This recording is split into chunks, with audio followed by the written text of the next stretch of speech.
नमस्ते स्टूडेंट्स। जैसे कि आपको पता है कि लीनियर प्रोग्रामिंग प्रॉब्लम को सॉल्व करने के लिए हमारा जो ग्राफिकल मेथड यूज़ होता है उसे हम दो तरीके से कर सकते हैं। एक हमारा कॉर्नर पॉइंट मेथड होता है, एक हमारा आइसोप्रॉफिट मेथड होता है। आइसोप्रॉफिट मेथड को हम लोग आइसोकॉस्ट मेथड भी बोलते हैं। तो स्टूडेंट्स, इसमें जैसे आप देख रहे हैं ये स्क्रीन में एक प्रॉब्लम लिखी हुई है, maximise z equals to 15x1 plus 10x2, जो कि हमारा ऑब्जेक्टिव फंक्शन है। इसके लिए हमें कॉन्स्टेंट या इन इक्वेशन हम बोलेंगे, वो हमें दिया हुआ है 4x1 plus 6x2 smaller than equals to 36, 3x1 smaller than equals to 18, 5x2 smaller than equals to 20 and x1 x2 both are greater than equals to 0। ये हमारी x1 x2 जो डिसीजन वेरिएबल है, इससे हमें पता चलता है, जैसे ये दे रखा है x1 x2 greater than equals to 0, यानी कि ये हमारा जो ग्राफ बनेगा वो फर्स्ट क्वाड्रेंट में बनेगा। तो स्टूडेंट्स, हम इसे सॉल्व करते हैं।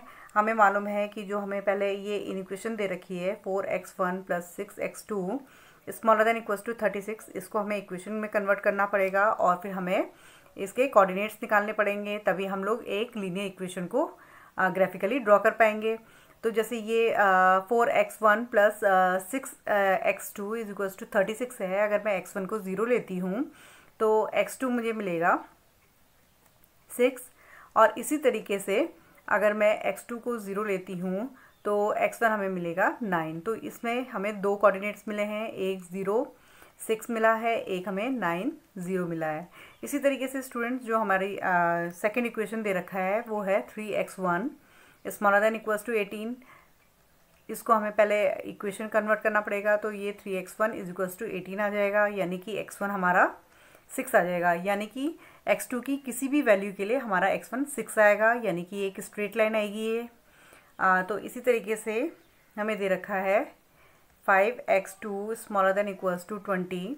तो इसे इक्वेशन जब हम बनाएंगे तो ये 5x2 इज इक्वल्स टू 20 हो जाएगा। तो आप देख रहे हैं कि x2 इज इक्वल्स टू 4, यानी कि x1 की किसी भी वैल्यू के लिए x2 हमारा 4 आएगा। नाउ स्टूडेंट, अब हम इसे ग्राफिकली सॉल्व करेंगे। उसके लिए पहले हमें इसे ग्राफ में ड्रॉ करना पड़ेगा। नाउ स्टूडेंट्स, अब हम लोग ग्राफ प्लॉट करेंगे। जैसे कि हमें मालूम है कि 4x1 plus 6x2 is equals to 36 के लिए हमें पॉइंट्स मिले थे 0 6 एंड 9 0। तो हम लोग इसको मिलाते हुए एक लाइन ड्रॉ कर लेंगे।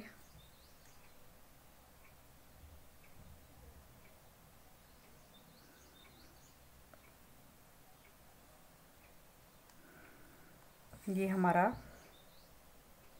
0 6 है और ये 9 0। इसी तरीके से हमें मिला है 3x1 इज इक्वल्स टू 18 के लिए x1 is equals to 6।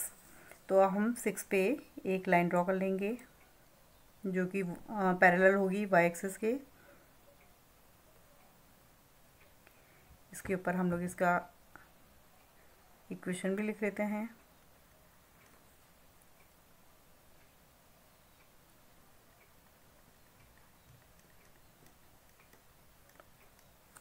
Similarly 5x2 smaller than equals to 20 के लिए हमारी लाइन यहाँ से बनेगी 0 4 से।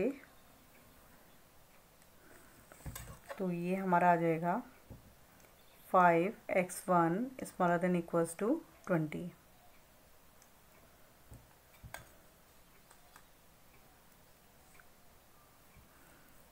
ना स्टूडेंट्स, अब हमें पता करना है कि फिजिबल रीजन हमारा कौन सा है। स्टूडेंट्स, अब हम लोग फिजिबल रीजन फाइंड करेंगे। तो सबसे पहले मैं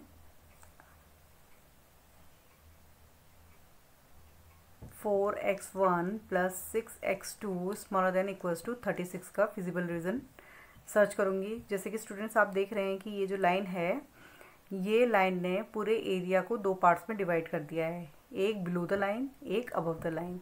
आप कोई सा भी इस लाइन के नीचे या इस लाइन के ऊपर कोई सा भी एक पॉइंट ले लें, जिससे हमें पता चल जाएगा कि हमारा फिजिबल रीजन कौन सा है।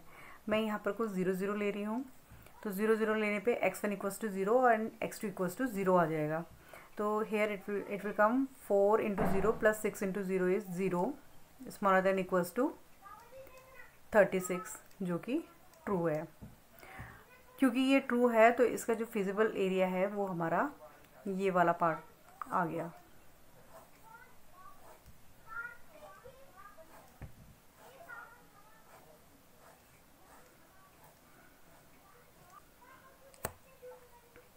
ना स्टूडेंट्स, अब हम लोग देखेंगे कि 3x इज इक्वल्स टू 18 का कौन सा फिजिबल रीज़न है। जैसे कि इसने यहाँ और यहाँ एरिया को दो पार्ट्स में डिवाइड कर रखा है, तो मैं यहाँ इस लाइन के बगल का ये वाला पॉइंट ले लेती हूँ। तो ये 0 पॉइंट लेने पे 0 स्मॉलर देन इक्वल्स टू 18 आ रहा है, जो कि ट्रू है। तो यानी कि इसका फिजिबल रीज़न हमें ये वाला पार्ट मिल गया।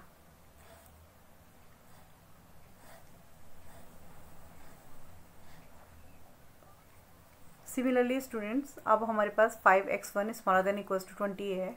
5x1 smaller than equals to 20, यानी कि अगर ये लाइन ने इस रीजन को दो पार्ट्स में डिवाइड कर दिया है, तो below the line and above the line का कौन सा वाला पार्ट फिजिबल रीजन होगा। तो मैं इस लाइन के नीचे जो कि 0 पॉइंट आ रखा है इसको लूँगी।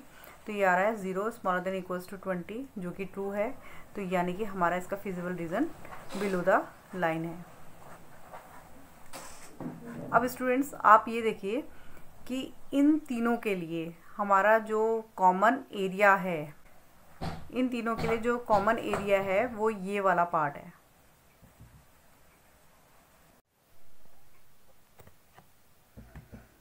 स्टूडेंट्स, जैसे कि आप देख रहे हैं कि तीनों लाइन के लिए ये वाला एरिया हमारा कॉमन है।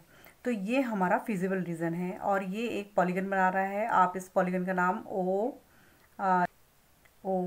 ए बी सी डी, तो ये हमारा एक पॉलीगन है OABCD।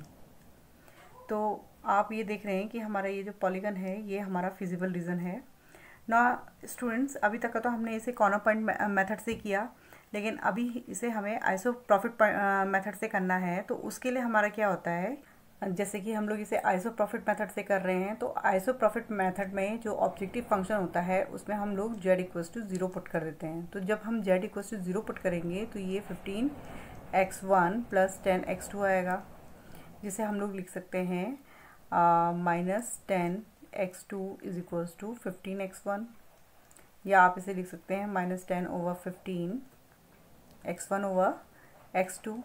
अगर हम इसे लोएस्ट टर्म में लिखें तो ये आ जाएगा -2/3। तो आप ये देख रहे होंगे कि x1 और x2 का रेशियो हमारा -2:3 आया है। तो हम लोग इसे लिख सकते हैं x1 is equals to -2k and x2 is equals to 3k।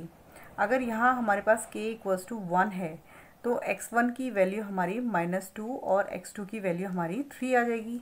तो यानी कि पॉइंट्स हमें -2 और 3 मिले हैं ना। स्टूडेंट, -2 ये वाला पॉइंट है और 3 हमारा ये वाला पॉइंट है। तो ये जहाँ पर को भी इंटरसेक्ट करेगा वहाँ हम लोग एक पॉइंट लिख देंगे और इसका एक नाम लिख देंगे। Let us suppose E is the name of point -2 and 3। Students, अब ये E से हम लोग O को मिलाते हुए एक लाइन खींच लेंगे।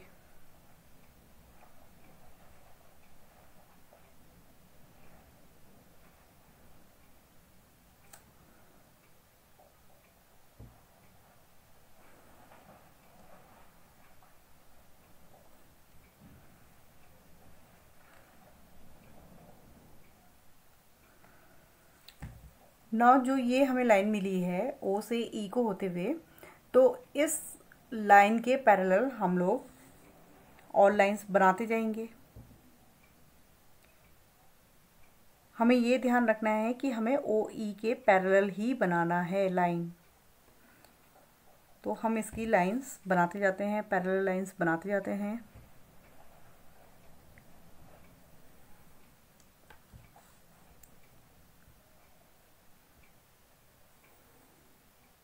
तो स्टूडेंट्स, आप देख रहे होंगे कि जो हम लोगों ने पैरेलल लाइंस ये ड्रॉ की हैं, तो उसमें केवल एक यही वाली लाइन है जो कॉर्नर पॉइंट से होते हुए जा रही है।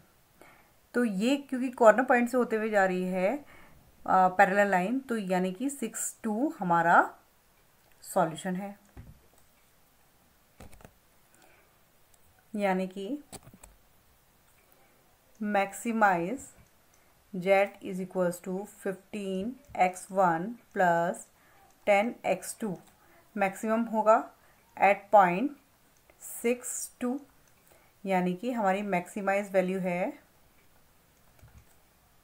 15 इंटू 6 प्लस 10 इंटू 2, यानी कि 90 plus 20 110 at point x1 equals to 6 and x2 is equals to 2।